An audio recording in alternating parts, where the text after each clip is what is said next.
今日星期六，啱先喺度睇抖音嗰陣時呢，睇到有人喺度玩 PUBG。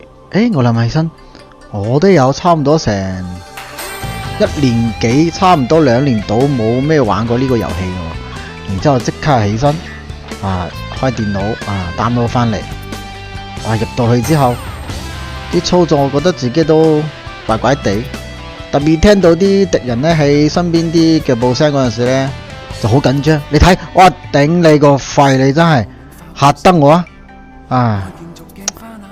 我覺得呢個唔係最重要嘅問題，最重要嘅呢係嗰種好似揾翻2017年嗰陣時玩呢個遊戲嘅嗰種感覺啦，都幾緊張下噶。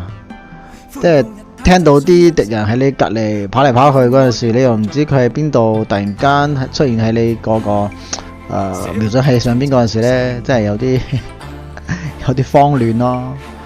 不過呢，真係好中意呢啲遠距離啲打靶嘅嗰種 feel 啊！你睇下呢個執個人頭先，大家幾耐冇玩過呢個遊戲啦？